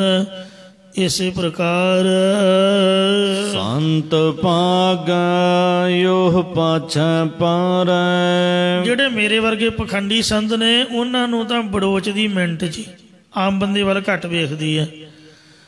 ਮਤਲਬ ਜਿਹੜੇ ਬਹੁਤੇ ਮਹਾਤਮਾ ਬਣ ਬਹਿੰਦੇ ਨੇ, ਉਹਨਾਂ ਦੇ ਮਗਰ ਭੱਜ ਕੇ ਉਹਨਾਂ ਨੂੰ ਸੁੱਟ ਲੈਂਦੀ ਹੈ। ਤੇ ਜਿਹੜੇ ਆਮ ਨੇ ਤੇ ਉਹ ਇਹਨੂੰ ਲੱਭਦੇ ਫਿਰਦੇ ਹਨ। ਉਹਨਾਂ ਨੂੰ ਤਾਂ ਪਤਾ ਹੀ ਆ ਵੀ ਇਹ ਤਾਂ ਮੇਰੇ ਹੀ ਨੇ। ਇਸੇ ਪ੍ਰਕਾਰ ਸੰਤ ਭਾਗ ਇਹ ਪਾਛੈ ਜਿਨ੍ਹਾਂ ਮਹਾਤਮਾ ਜਨਾਂ ਤੇ ਪਾਤਸ਼ਾਹ ਜੀ ਕਤਨ ਕਰਦੇ ਨੇ। ਗੁਰ ਪ੍ਰਸਾਦੀ ਮਾਰਹੁ ਡਾਰੈ। ਜਿਨ੍ਹਾਂ ਮਹਾਤਮਾ ਦੇ ਸਤਿਗੁਰਾਂ ਦੀ ਕਿਰਪਾ ਹੁੰਦੀ ਹੈ, ਉਹਨਾਂ ਮਹਾਤਮਾ ਜਨਾਂ ਦੀ ਮਾਰ ਤੋਂ ਡਰਦੀ ਹੈ ਕਿ ਸੰਤ ਜਨ ਮੈਨੂੰ ਮਿਥਿਆ ਨਿਸ਼ਚੈ ਕਰਕੇ ਕਿਤੇ ਮਾਰੀ ਨਾ ਦੇਣ। ਸਾਕਤ ਕੀ ਉਹ ਪਿੰਡ ਪਰਾਇਣ। ਜਿਹੜੇ ਸਾਖਤ ਕਠੋਰ ਚਿੱਤ ਵਾਲੇ ਪੁਰਖ ਨੇ, ਉਹਨਾਂ ਦੀ ਤਾਂ ਉਹ ਸਰੀਰ ਦੇ ਪ੍ਰਾਣ ਰੂਪ ਹੈ। ਮਤਲਬ ਸਾਹ ਹੀ ਉਹ ਪੈਸੇ ਨਾ ਲੈਂਦੇ ਨੇ, ਸਾਖਤਾਂ ਦੇ ਸਰੀਰ ਦੀ ਉਹ ਆਸਰਾ ਰੂਪ ਹੈ। ਹਮ ਕੋ ਦ੍ਰਿਸ਼ਟ ਪਰ ਤਰਖ ਡਾਇਣ। ਪਰ ਅਸਾਂ ਨੂੰ ਨਾ ਤਿੱਖੇ ਨੇਤਰਾਂ ਵਾਲੀ ਚੁੜੇਲ ਵੱਤ ਨਿਗਾਹ ਪੈਂਦੀ ਹੈ। ਪੁਰਾਤਨ ਵਿਚਾਰ ਵਿੱਚ ਐਸਾ ਮੰਨਿਆ ਜਾਂਦਾ ਕਿ ਤਰਖ ਇੱਕ ਪੰਛੀ ਹੈ ਜੋ ਕੁੱਤੇ ਦੀ ਸ਼ਕਲ ਵਰਗਾ ਉਸੇ ਆਕਾਰ ਜਿੱਡਾ ਹੁੰਦਾ, ਜਿਸ ਦੇ ਚੱਲਣ ਤੋਂ ਉਹਦੇ ਹੱਡਾਂ ਦੀ ਆਵਾਜ਼ ਆਉਂਦੀ ਹੈ। ਉਸ ਉੱਪਰ ਡੈਣ ਸਵਾਰੀ ਕਰਦੀ ਹੈ। ਕਹਿੰਦੇ ਇਉਂ ਮਾਇਆ ਦੀ ਜਿਹੜੀ ਸਵਾਰੀ ਹੈ ਉਹ ਇਹਨਾਂ ਜੀਵਾਂ ਦੀ ਹੈ। ਤੋ ਤਰਖ ਨਵੇਂ ਪੰਛੀ ਦੀ ਸਵਾਰੀ ਕਰਨ ਵਾਲੀ ਮਾਇਆ ਡੈਣ ਵੱਤ ਨਿਗਾਹ ਪੈਂਦੀ ਹੈ, ਜੋ ਸਾਖਤ ਰੂਪ ਤਰਖ ਪੰਛੀ 'ਤੇ ਚੜ੍ਹਦੀ ਹੈ, ਭਾਵ ਬੁਰੇ ਬੰਦਿਆਂ ਦੀ ਅਸਰ ਪਾਉਂਦੀ ਹੈ। ਹਮ ਤਿਸ ਕਾ ਬਹੁ ਜਾਣੇ ਭਇਓ। ਅਸੀਂ ਤਿਸ ਮਾਇਆ ਦਾ बहुत सारा भेद जानिया है। जब हुए कृपाल मिले गुरदेव, जद कृपालू दयालु हो के गुरुदेव जी प्राप्त हो गए तो असी इस माया का भेद जान लिया है कि अज साडे कोल है, कल नूं किसी होर कोल चली जावेगी। कहो कबीर अब बाहर पारी, भगत कबीर साहब जी कहंदे कि गुरां दी कृपा सदका हुणे माया मेरे हिरदे तो बाहर पई है। संसार कै अंचल लारी, भा मेरे हिरदे विचों इहदा मोह बाहर निकल गया ते जगत दे पल्ले या जगत के जीवन की बुद्धि रू पल्ले ना लटक रही है। भाव संसार के जीव नूं सपनी मांग लड़ के अर्थात डरा के विकारां रूपी जहर चढ़ा दिंदी है। इस प्रकार इहदा अंतरी वर्त सरवण करो। खासम मरै तो नार न रोवै, जद गुरां दी उपदेश करके शरीर दा मालक जीव आत्मा जीवित भाव वालों मरदा है तद माया वास्ते नहीं रोंदा, क्योंकि वो जानता है कि उस रखवारा और होवै, उसका रखण वाला होर ही कोई अज्ञानी जीव हो जाता है।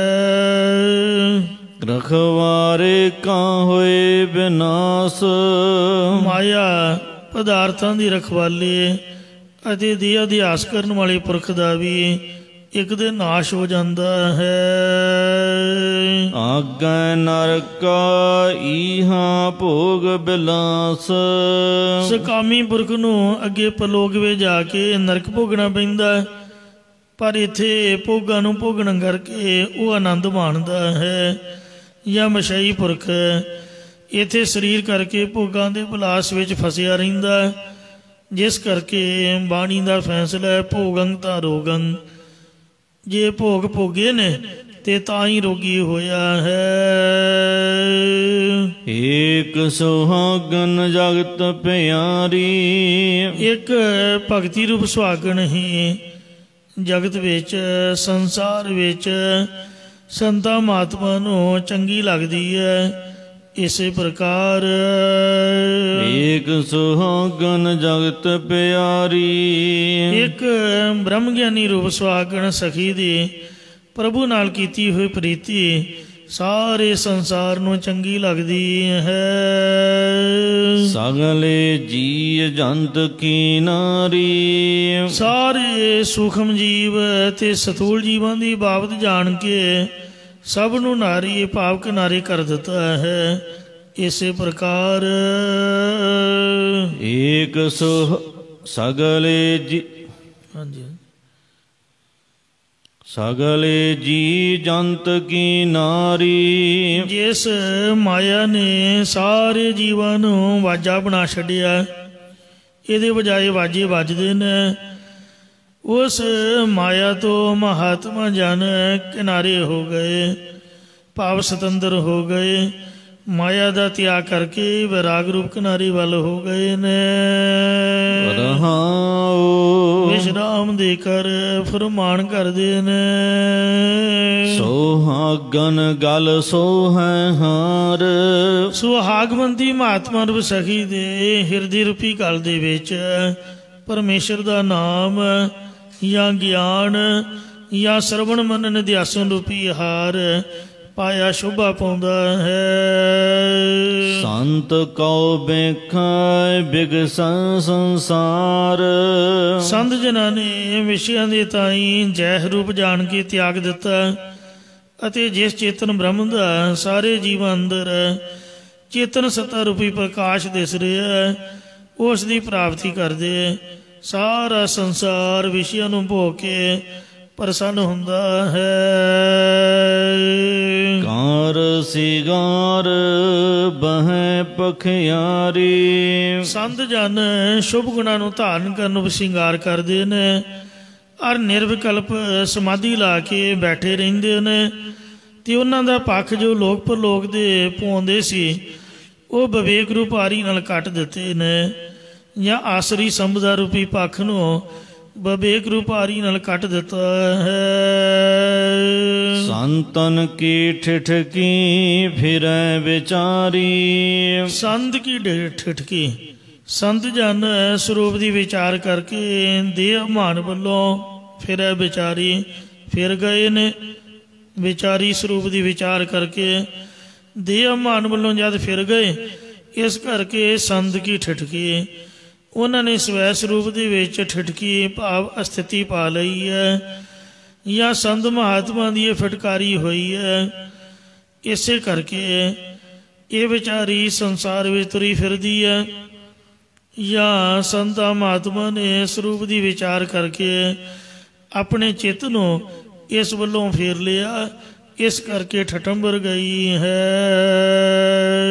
ਸੰਤ ਭਾਗ ਯੋਹ ਪਾਛੈ ਪਰ, ਸੰਤ ਮਹਾਤਮਾ ਭਾਗ ਤਿਆਗ ਲਖਣਾ ਕਰਦੇ, ਪਾ ਬ੍ਰਹਮ ਨੂੰ ਸੱਚੇ ਤੇ ਆਨੰਦ ਰੂਪ ਜਾਣਦੇ, ਤੇ ਮਾਇਆ ਨੂੰ ਅਸਤ ਜੜ ਦੁੱਖ ਰੂਪ ਮੰਨਦੇ ਨੇ। ਇਸੇ ਕਰਕੇ ਮਾਇਆ ਉਹਨਾਂ ਦੇ ਪਿੱਛੇ ਭੈਣ ਤੋਂ ਦੂਰ ਹੋ ਗਈ, ਭਾਵ ਉਹਨਾਂ ਦੀ ਮਗਰ ਨਹੀਂ ਲੱਗਦੀ ਹੈ। ਗੁਰ ਪ੍ਰਸਾਦੀ ਮਾਰਹੁ ਡਰੈ, ਗੁਰਾਂ ਦੀ ਕਿਰਪਾ ਦੁਆਰਾ ਮਿਥਿਆ ਨਿਸ਼ਚੇ ਕਰਕੇ ਮਰਨ ਤੋਂ ਡਰਦੀ ਹੈ, ਭਾਵ ਇਹ ਜਾਣਦੀ ਹੈ ਕਿ ਮੈਨੂੰ ਮਿਥਿਆ ਨਿਸ਼ਚੇ ਕਰਕੇ ਮਾਰ ਨਾ ਦੇਣ, ਜਾਂ ਗੁਰਾਂ ਦੀ ਕਿਰਪਾ ਦੁਆਰਾ ਸਾਖਤ ਪੁਰਖ ਜੀਵਤ ਭਾਵ ਵੱਲੋਂ ਮਰਨ ਤੋਂ ਡਰਦੇ ਨੇ, ਭਾਵ ਐਸਾ ਸੋਚਦੇ ਨੇ ਕਿ ਗੁਰਾਂ ਦੀ ਕਿਰਪਾ ਦੁਆਰਾ ਜੀਵਤ ਭਾਵ ਤੋਂ ਮਰਨਾ ਨਾ ਪਵੇ। ਸਾਕਤ ਕੀਓ ਪਿੰਡ ਪਰਾਇਣ, ਸਾਕਤ ਕਠੋਰ ਚਿੱਤ ਵਾਲੇ ਪੁਰਖਾਂ ਦੀ ਐਸੀ ਦਸ਼ਾ ਹੈ ਕਿ ਉਹਨਾਂ ਨੇ ਸਰੀਰ ਨੂੰ ਆਪਣਾ ਆਸਰਾ ਮੰਨਿਆ ਹੋਇਆ ਹੈ। ਹਮ ਕੋ ਦ੍ਰਿਸ਼ਟ ਪਰੈ ਤਰਖ ਡਾਇਣ, ਅਸਾਂ ਨੂੰ ਤਾਂ ਇਹ ਤਿੱਖੇ ਨੇਤਰਾਂ ਵਾਲੀ ਮਾਇਆ ਡੈਣ ਮਤ ਦ੍ਰਿਸ਼ਟੀ ਪੈਂਦੀ ਹੈ। ਹਮ ਤਸ ਕਾ ਬਹੁ ਜਾਣੇ ਅਪਿਓ, ਮੈਂ ਤਾਂ ਸਾਧ ਸੰਗਤ ਜੀ ਉਹ ਕਬੀਰ ਨੂੰ ਤੇ ਗੁਰੂ ਨਾਨਕ ਸਾਹਿਬ ਨੂੰ ਇੱਕੋ ਰੂਪ ਹੀ ਜਾਣਦਾ, ਇਹਨਾਂ 'ਚ ਕੋਈ ਫਰਕ ਨਹੀਂ। ਨਾ ਤਾਂ ਬਾਣੀ 'ਚ ਫਰਕ ਹੈ, ਉਹਨਾਂ ਦੀ ਬਾਣੀ ਵੀ ਸਮਝ ਤੋਂ ਬਾਹਰ ਹੈ, ਬਹੁਤੇ ਜ਼ਿਆਦਾ ਦ੍ਰਿਸ਼ਟਾਂਤ ਤੇ ਪ੍ਰਮਾਣ ਨੇ, ਵਿਅੰਗਮਈ ਬਾਣੀ ਹੈ। ਕਬੀਰ ਸਾਹਿਬ ਦੀ ਬਾਣੀ ਵੀ ਬੜੀ ਕਠਿਨ ਸਮਝਣੀ ਹੈ। ਸਤਿਗੁਰੂ ਨਾਨਕ ਦੇਵ ਜੀ ਮਹਾਰਾਜ ਨੇ ਵੀ ਸਾਰੀ ਉਮਰ ਮਾਇਆ ਨਾਲ ਮੋਹ ਨਹੀਂ ਕੀਤਾ, ਤੇ ਧੰਨ ਕਬੀਰ ਸਾਹਿਬ ਜੀ ਵੀ ਧੰਨ ਹੀ ਹਨ। ਤੇ ਇਸ ਲਈ ਗ੍ਰਸਤੀ ਹੋਣ ਦੇ ਬਾਵਜੂਦ ਵੀ ਵੇਖੋ ਕਿੰਨਾ ਵੈਰਾਗਮਈ ਉਪਦੇਸ਼ ਬਖਸ਼ ਰਹੇ ਨੇ ਕਿ ਮਹਾਰਾਜ ਕਬੀਰ ਜੀ ਕਹਿੰਦੇ ਸਾਨੂੰ ਤਾਂ ਤਿੱਖੇ ਨੇਤਰਾਂ ਵਾਲੀ ਇਹ ਡੈਣ ਦੀ ਤਰ੍ਹਾਂ ਨਿਗਾਹ ਪਈ ਹੈ। ਹਮ ਤਿਸ ਕਾ ਬਹੁ ਜਾਣੇ ਅਪਿਓ, ਇੰਝ ਅਸੀਂ ਤਾਂ ਬਹੁਤ ਚੰਗੀ ਤਰ੍ਹਾਂ ਇਹਦਾ ਭੇਦ ਜਾਣ ਲਿਆ ਹੈ। ਜਬ ਹੂਏ ਕਿਰਪਾਲ ਮਿਲੇ ਗੁਰਦੇਵ, ਜਦ ਕਿਰਪਾਲੂ ਹੋ ਕੇ ਗੁਰਦੇਵ ਜੀ ਮਿਲੇ ਤਾਂ ਅਸੀਂ ਇਸ ਦਾ ਭੇਦ ਜਾਣ ਲਿਆ ਕਿ ਇਹਦੇ ਨਾਲ ਲਾਗੀਏ ਕੋਈ ਲਾਭ ਕੋਈ ਫਾਇਦਾ ਨਹੀਂ ਹੋਣਾ ਹੈ। ਜਿੰਨਾ ਮਰਜ਼ੀ ਬੰਦਾ ਕਮਾਈ ਕਰ ਲਏ, ਅੰਤ ਨੂੰ ਤਾਂ ਸਿੜੀ ਤੇ ਜਾਣਾ ਪਵੇਗਾ। ਕਹੋ ਕਬੀਰ ਅਬ ਬਾਹਰ ਪਾਰੀ, ਭਗਤ ਕਬੀਰ ਸਾਹਿਬ ਜੀ ਕਹਿੰਦੇ ਕਿ ਹੁਣ ਮੇਰੇ ਹਿਰਦੇ ਵਿੱਚੋਂ ਦੇਹ ਦੀ ਹੰਗਤਾ ਬਾਹਰ ਪੈ ਗਈ ਹੈ, ਅਤੇ ਸੰਸਾਰ ਕੈ ਅੰਚਲ ਲਰੀ, ਹੰਗਤਾ ਸਾਰੇ ਸੰਸਾਰ ਦੇ ਹਿਰਦੇ ਰੂ ਪੱਲੇ ਵਿੱਚ ਲੱਗੀ ਰਹਿੰਦੀ ਹੈ। ਗੋਂਡ ਕਿਸੇ ਅਧਿਕਾਰੀ ਜਗਿਆਸੂ ਨੇ ਭਗਤ ਕਬੀਰ ਸਾਹਿਬ ਜੀ ਨੂੰ ਪੁੱਛਿਆ ਕਿ ਹੇ ਭਗਤ ਜੀ, ਤੁਸੀਂ ਮਾਇਆ ਦੀ ਬੜੀ ਸਖਤ ਵਿਰੋਧਤਾ ਕੀਤੀ ਹੈ, ਬੜੀ ਇਹਨੂੰ ਮਾੜੀ ਆਖਿਆ। ਜੇ ਬੰਦੇ ਕੋਲ ਮਾਇਆ ਨਾ ਹੋਵੇ ਤਾਂ ਦੱਸੋ ਸੇਵਾ ਕਿਵੇਂ ਹੋ ਸਕਦੀ ਹੈ? ਤੇ ਨਾ ਹੀ ਮਾਇਆ ਬਿਨਾਂ ਕੋਈ ਕਾਰਜ ਚੱਲਦਾ ਹੈ, ਕੰਮ ਵੀ ਕੋਈ ਨਹੀਂ ਚੱਲਦਾ। ਤੇ ਬਾਕੀ ਗ੍ਰਸਤੀ ਜਿਹੜਾ ਹੈ ਉਹਦਾ ਤਾਂ ਮਾਇਆ ਤੋਂ ਬਗੈਰ ਇੱਕ ਮਿੰਟ ਵੀ ਨਹੀਂ ਸਰਦਾ। ਇਹ ਸੁਣ ਕੇ ਭਗਤ ਜੀ ਨੇ ਵਿਅੰਗ ਬਚਨਾਂ ਦੁਆਰਾ ਮਾਇਆ ਦਾ ਖੰਡਨ ਕਰਦੇ ਆ ਇਹ ਪਾਵਨ ਸ਼ਬਦ ਉਚਾਰਨ ਕੀਤਾ ਹੈ।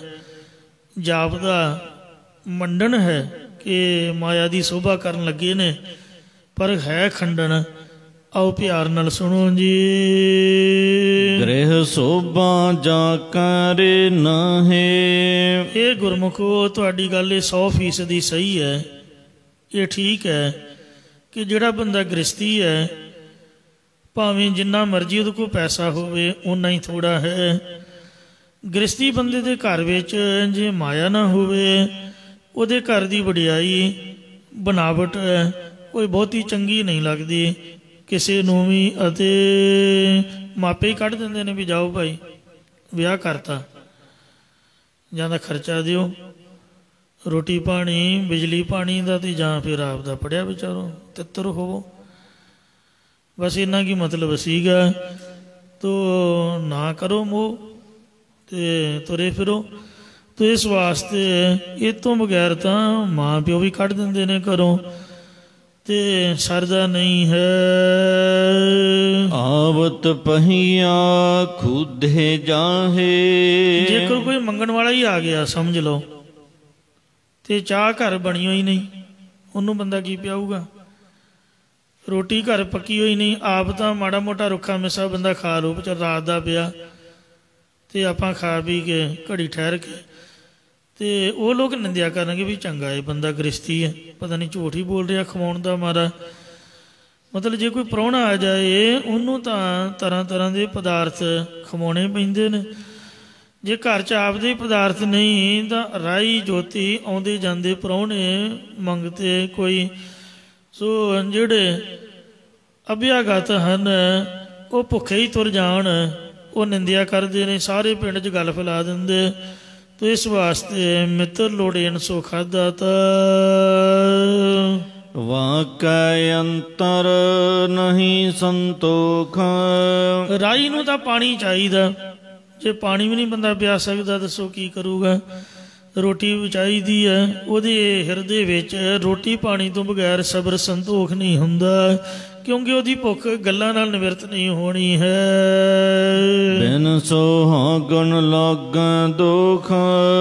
ਇਸ ਕਰਕੇ ਸੁਹਾਗਵੰਤੀ ਮਾਇਆ ਤੋਂ ਬਿਨਾਂ ਗ੍ਰਸਤੀ ਨੂੰ ਦੋਸ਼ ਵੀ ਲੱਗਦਾ ਹੈ, ਇਹਦੀ ਗੁਜ਼ਾਰੇ ਜੋਗੀ। ਤੇ ਸੋ ਜਿਹੜੇ ਆਉਣ ਜਾਂਦੇ ਪ੍ਰਾਹੁਣੇ ਨੇ ਸੇਵਾ ਵਾਸਤੇ ਮਾਇਆ ਦੀ ਪੂੰਜੀ ਹੋਣੀ ਚਾਹੀਦੀ ਹੈ। ਧਨ ਸੁਹਾਗਨ ਮਹਾ ਪਵਿੱਤ।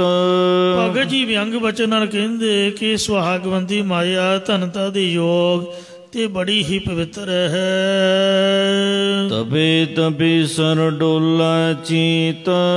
ਜਿਸ ਕਰਕੇ ਤਪ ਕਰਨ ਵਾਲੇ ਤੇ ਤਪੀਆਂ ਦੇ ਈਸ਼ਰਾਂ ਦੇ ਵੀ ਚਿੱਤ ਡੋਲ ਜਾਂਦੇ ਹਨ। ਰਹਾਉ ਵਿਸ਼ਰਾਮ ਦੇ ਕਰ ਫਰਮਾਨ ਕਰਦੇ ਨੇ। ਸੁਹਾਗਨ ਕਿਰਪਨ ਕੀ ਪੂਤੀ। ਇਹ ਸੁਹਾਗਵੰਤੀ ਮਾਇਆ ਸੋਮ ਪੁਰਖਾਂ ਦੀ ਪੁੱਤਰੀ ਹੈ। ਭਾਵ ਸੋਮ ਪੁਰਖ ਮਾਇਆ ਨੂੰ ਸੰਭਾਲ ਸੰਭਾਲ ਕੇ ਰੱਖਦੇ, ਉਹ ਖਰਚਦੇ ਨਹੀਂ ਹਨ। ਸੇਵਕ ਤਜ ਜਗਤ ਸੋ ਸੂਤੀ। ਪਰਮੇਸ਼ਰ ਦੇ ਦਾਸਾਂ ਨੇ ਇਹਨੂੰ ਤਿਆਗ ਦਿੱਤਾ ਤੇ ਸੰਸਾਰ ਨਾਲੇ ਸੁੱਤੀ ਪਈ ਬਿਰਾਜਮਾਨ ਹੋ ਰਹੀ ਹੈ। ਭਾਵ ਸਾਰੇ ਸੰਸਾਰ ਨੂੰ ਇਹਨੇ ਆਪਣੇ ਨਾਲ ਸਵਾਇਆ, ਇਹੋ ਜਿਹਾ ਥਾਪੜਾ ਦਿੱਤਾ ਜਿਸ ਤਰ੍ਹਾਂ ਨਿਆਣਾ ਸੁੱਤਾ ਨਹੀਂ ਉੱਠਦਾ, ਤੋ ਇਸ ਤਰ੍ਹਾਂ ਇਹਦੇ ਮੋਹ ਦੇ ਵਿੱਚ ਮਨ ਸੁੱਤਾ ਪਿਆ ਹੈ। ਮਨ ਸੋਇਆ ਮਾਇਆ ਬਿਸਮਾਦ। ਮਾਇਆ ਦੀ ਇਹੋ ਜਿਹੀ ਬਿਸਮਾਦ ਵਾਲੀ ਨੀਂਦ ਆਈ ਹੈ ਕਿ ਮਨ ਸੁੱਤਾ ਪਿਆ ਉੱਠਦਾ ਹੀ ਨਹੀਂ ਹੈ। ਸਾਧੂ ਕਾ ਠੰਡੀ ਦਰਬਾਰ।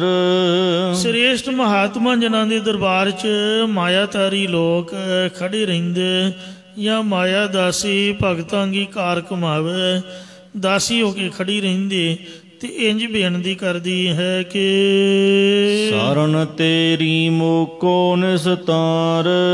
ਇਹ ਮਹਾਤਮਾ ਜੀ, ਮੈਂ ਆਪ ਜੀ ਦੀ ਓਟ ਵਿੱਚ ਆਈ ਹਾਂ, ਇਸ ਲਈ ਕਿਰਪਾ ਕਰਕੇ ਮੈਨੂੰ ਸ੍ਰੇਸ਼ਟ ਕਾਰਜਾਂ ਵਿੱਚ ਲਾ ਕੇ ਤਾਰ ਲੈਣਾ ਕਰੋ, ਭਾਵ ਕਿ ਮੈਨੂੰ ਸਫਲ ਹੀ ਬਣਾਉਣਾ ਕਰੋ ਜੀ।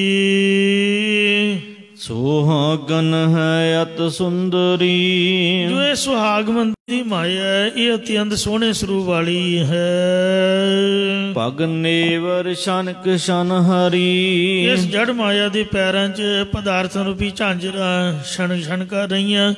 ਭਾਵ ਪਦਾਰਥਾਂ ਦਾ ਖੜਖੜਾਕ ਹੋ ਰਿਹਾ ਹੈ। ਐਸੇ ਪ੍ਰਕਾਰ ਸੁਹਾਗਨ ਹੈ ਅਤ ਸੁੰਦਰੀ। ਇਹ ਸੁਹਾਗਵੰਤ ਮਾਇਆ ਅਤਿਅੰਤ ਸੋਹਣੇ ਸਰੂਪ ਵਾਲੀ ਹੈ। ਪਗ ਨੇਵਰ ਛਨਕ ਸ਼ਨ ਹਰੀ। ਜਿਹੜੀ ਚੇਤਨ ਮਾਇਆ ਇਹਦੇ ਪੈਰਾਂ 'ਚ ਪ੍ਰਤੱਖ ਝਾਂਜਰਾਂ ਛਣ ਛਣ ਕਰ ਰਹੀਆਂ।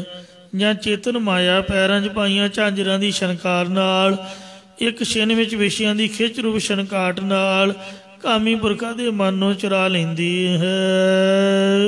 ਜਉ ਲਗ ਪ੍ਰਾਣ ਤਉ ਲਗ ਸੰਗੇ। ਜਦ ਤੱਕ ਸਰੀਰ 'ਚ ਸਵਾਸ ਨੇ ਤਦ ਤੱਕ ਇਹਦਾ ਸਾਥ ਬਣਿਆ ਰਹਿੰਦਾ। ਇਹ ਜੀਵ ਦੇ ਨਾਲ ਹੀ ਰਹਿੰਦੀ ਹੈ। ਜੇ ਕੋਈ ਕਹੇ ਵੀ ਮੈਂ ਕੈਸ਼ਮਣੀ ਦਾ ਮੋਹ ਨਹੀਂ ਕਰਦਾ, ਪੇਟ ਵੀ ਤਾਂ ਇੱਕ ਮਾਇਆ, ਜਿਹਨੂੰ ਰੱਬ ਨੇ ਪੇਟ ਲਾ ਦਿੱਤਾ, ਉਹ ਮਾਇਆ ਨਾਲ ਹੀ ਚੰਬੇੜ ਦਿੱਤੀ। ਕਹੋ ਕਬੀਰ ਜੇ ਸੁਧਰ ਤੇ ਸਮਾਇਆ, ਤਬ ਛੂਟੇ ਜਬ ਸਾਧੂ ਪਾਇਆ। ਪੇਟ ਦੀ ਖਾਤਰ ਇਨਸਾਨ ਕਈ ਪਾਪੜ ਵੇਲਦਾ ਤੇ 100 ਛਲ ਫਰੇਬ ਝੂਠ ਆਦਿਕ ਬੋਲਦਾ। ਇਉਂ ਇਹ ਵੀ ਇੱਕ ਮਾਇਆ। ਸਰੀਰ ਵੀ ਤਾਂ ਮਾਇਆ ਹੀ ਹੈ, ਜਿਹਦੀ ਸਾਂਭ ਸੰਭਾਲ ਕਦੀ ਸਵਾ ਲਿਆ, ਕਦੀ ਉਠਾ ਲਿਆ, ਕਦੀ ਸਵਾਰ ਲਿਆ, ਕਦੀ ਕਿਤੇ ਕਦੀ ਕਿਤੇ। ਤੋ ਇਸ ਤਰ੍ਹਾਂ ਇਹ ਨਾਲ ਹੀ ਬਣੀ ਰਹਿੰਦੀ ਹੈ। ਨਹੀਂ ਤਾਂ ਚਲੀ ਬੇਗ ਉਠ ਨੰਗੇ। ਨਹੀਂ ਤਾਂ ਅੰਤ ਨੂੰ ਇਹ ਮਾਇਆ ਛੱਡ ਕੇ ਸ਼ੀਘਰੇ ਤੁਰ ਜਾਂਦੀ ਤੇ ਜੀਵ ਵਸਤਰਾਂ ਤੋਂ ਹੀਣੇ ਹੀ ਪਰਲੋਕ ਵੱਲ ਨੂੰ ਉੱਠ ਕੇ ਤੁਰ ਜਾਂਦੇ ਹਨ। ਸੁਹਾਗਨ ਭਵਨ ਤ੍ਰੈ ਲੀਆ। ਸੁਹਾਗਵੰਤੀ ਮਾਇਆ ਨੇ ਤਿੰਨੇ ਲੋਕਾਂ ਦੇ ਜੀਵਨ ਨੂੰ ਆਪਣੇ ਵਸ 'ਚ ਕਰ ਲਿਆ ਹੈ। 10 8 ਪ੍ਰਾਨ ਤੀਰਥ ਰਸ ਕੀਆ। 10 ਤੇ 8 18 ਪੁਰਾਣਾਂ ਨੂੰ ਪੜ੍ਹਨ ਵਾਲੇ ਬਿਆਸ ਆਦਿਕਾਂ ਦੇ ਉਪਾਸਕ ਤੇ ਤੀਰਥ ਯਾਤਰੂ ਆਦਿਕ ਸਭਨਾਂ ਨੇ ਇਸ ਮਾਇਆ ਨਾਲ ਪ੍ਰੇਮ ਕੀਤਾ। ਭਾਵ ਪੁਰਾਣਾ ਪੋਥੀਆਂ ਪੜ੍ਹਨ ਵਾਲੇ ਤੀਰਥ ਯਾਤਰੂ, ਤੀਰਥਾਂ ਦੇ ਰਹਿਣ ਵਾਲੇ ਪੁਰਖ ਇਤਿਆਦਿਕ ਸਭਨਾਂ ਨੂੰ ਮਾਇਆ ਨੇ ਮੋਹਿਤ ਕੀਤਾ ਹੋਇਆ ਹੈ। ਬ੍ਰਹਮਾ ਵਿਸ਼ਨ ਮਹੇਸ਼ਰ ਬੇਦੇ। ਇਸ ਮਾਇਆ ਨੇ ਬ੍ਰਹਮਾ ਨੂੰ ਤੁਲੋਤਮਾ ਸਰਸਤੀ ਦੇ ਰੂਪ ਦੇ ਵਿੱਚ ਮੋਹਿਤ ਕੀਤਾ। ਵਿਸ਼ਨੂੰ ਭਗਵਾਨ ਨੂੰ ਬ੍ਰਿੰਦਾ ਰਾਕਸ਼ਿਨੀ ਦੇ ਰੂਪ ਦੇ ਵਿੱਚ ਮੋਹਿਤ ਕੀਤਾ ਤੇ ਸ਼ਿਵਜੀ ਭਗਵਾਨ ਨੂੰ ਮੋਹਣੀ ਅਵਤਾਰ ਦੇ ਰੂਪ ਦੇ ਵਿੱਚ ਠੱਗ ਲਿਆ। ਇਹ ਤਿੰਨੇ ਦੇਵਤੇ ਬੰਨੇ ਗਏ ਸਨ। ਬੜੇ ਭੂਪਤ ਰਾਜੇ ਹੈ ਛੇਦੇ। ਵੱਡੇ ਵੱਡੇ ਪ੍ਰਿਥਵੀ ਦੇ ਪਤੀ, ਵੱਡੇ ਵੱਡੇ ਰਾਜੇ ਵੀ ਸਮਾਇਆ ਨੇ ਮਿੰਨ ਸੁੱਟੇ, ਨਾਸ਼ ਕਰ ਦਿੱਤੇ, ਛੇ ਕਰ ਦਿੱਤੇ। ਸੋ ਇੰਜ ਸੁਹਾਗਨ ਉਰਵਾਰ ਨ ਪਾਰ। ਇਹ ਸੁਹਾਗਮੰਦੀ ਮਾਇਆ ਦਾ ਗੁਰੂ ਉਪਦੇਸ਼ ਦੁਆਰਾ ਗਿਆਨ ਦੀ ਪ੍ਰਾਪਤੀ ਕੀਤੇ ਤੋਂ ਬਿਨਾਂ ਉਰਵਾਰ ਪਾਰ ਦਾ ਅੰਤ ਨਹੀਂ ਆਉਂਦਾ। ਇਸੇ ਤਰ੍ਹਾਂ ਸੁਹਾਗਨ ਉਰਵਾਰ ਨ ਪਾਰ। ਇਹ ਸੁਹਾਗਮੰਦੀ ਮਾਇਆ ਉਰਲਾ ਕੰਡਾ ਪਾਵੇ, ਸੰਸਾਰ 'ਚ ਭਗਤੀ ਨਹੀਂ ਕਰਨ ਦਿੰਦੀ ਤੇ ਪਰਲਾ ਕਿਨਾਰਾ ਪਾ ਮੁਕਤ ਨਹੀਂ ਹੋਣ ਦਿੰਦੀ ਹੈ। ਨਾ ਤਾਂ ਛੱਡ ਕੇ ਗੁਜ਼ਾਰਾ ਤੇ ਨਾ ਹੀ ਇਹਦੀ ਪਕੜ 'ਚ ਗੁਜ਼ਾਰਾ ਹੈ। ਜੇ ਛੱਡ ਵੀ ਦੋ ਤਾਂ ਖਾਣ ਪੀਣ ਦਾ, ਪਹਿਨਣ ਦਾ ਫਿਕਰ, ਰਹਿਣ ਦਾ ਫਿਕਰ, ਤੇ ਜੇ ਸਾਂਭ ਕੇ ਰੱਖੋ ਤੇ ਫਿਰ ਇਹ ਮਨ ਨੂੰ ਆਪ ਦੇ ਵਸ ਵਿੱਚ ਕਰ ਲੈਂਦੀ ਹੈ। ਇਸ ਲਈ ਗੁਰੂ ਹੀ ਹੈ ਜੇ ਕਿਰਪਾ ਕਰੇ ਤੇ ਬਚਾ ਲਵੇ। 5 ਨਾਰਦ ਕੈ ਸੰਗ ਬਿਦਵਾਰ। 5 ਗਿਆਨ ਇੰਦਰੇ, 5 ਸੋ ਗਿਆਨ ਇੰਦਰੇ ਸ਼ਿਵਾ ਮਨ, ਇਹਦੇ ਨਾਲ ਸੰਬੰਧ ਕਰਨ ਵਾਲੀ ਭਾਵ ਮਿਲ ਰਹੀ ਹੈ। 5 ਗਿਆਨ ਇੰਦਰੇ ਤੇ ਮਨ ਨੂੰ ਵਿਸ਼ਿਆਂ 'ਚ ਲਾਉਣ ਰੂਪ ਮਿਲਣ ਵਾਲੀ ਹੈ। 5 ਨਾਰਦ ਕੇ ਮਿਟਵੇ ਫੂਟੇ। ਜਦ 5 ਗਿਆਨ ਇੰਦਰੇ ਜਾਂ 5 ਗਿਆਨ ਤੇ ਮਨ ਦੇ ਵਿਸ਼ਿਆਂ ਨੂੰ ਬਾਜੇ ਟੁੱਟ ਗਏ नाश हो गए। काहो कबीरा गुर किरपा छूटे। ਤਾਂ ਭਗਤ ਕਬੀਰ ਸਾਹਿਬ ਜੀ ਕਹਿੰਦੇ ਕਿ ਸਤਿਗੁਰੂ ਦੀ ਮਿਹਰ ਭਰੀ ਦ੍ਰਿਸ਼ਟੀ ਕਰਕੇ ਇਸ ਮਾਇਆ ਦੇ ਮੋਹ ਤੋਂ ਅਸੀਂ ਛੁੱਟ ਗਏ ਹਾਂ।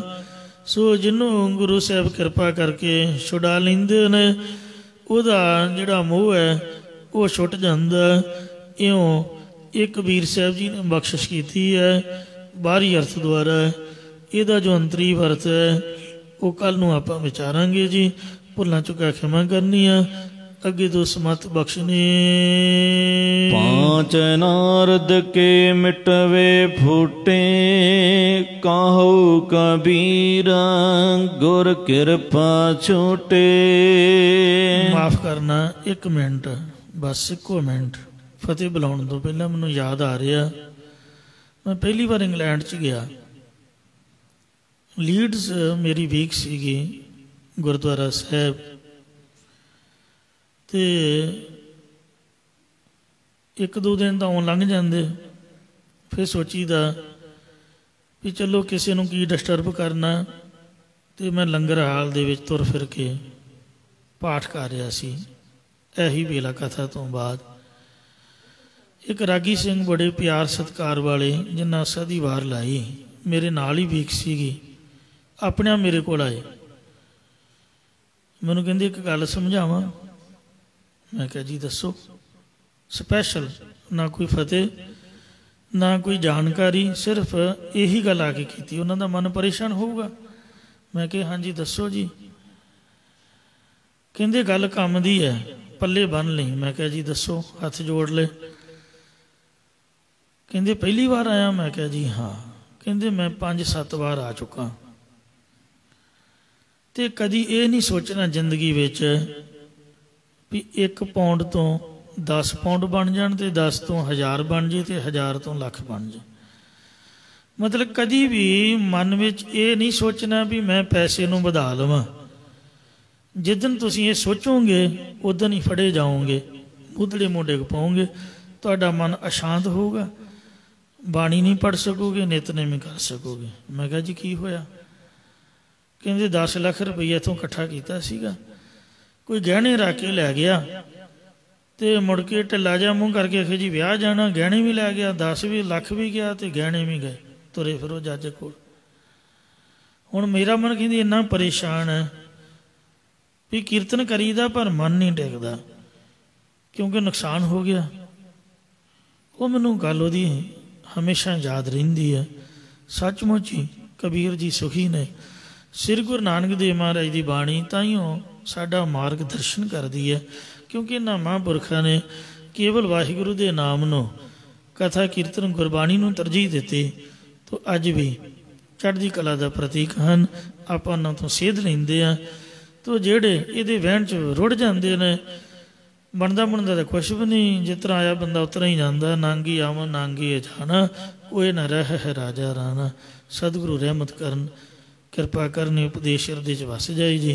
भुल चुक माफ़ करो जी। फतेह बुलाओ। वाहिगुरू जी का खालसा, वाहिगुरू जी की फतेह।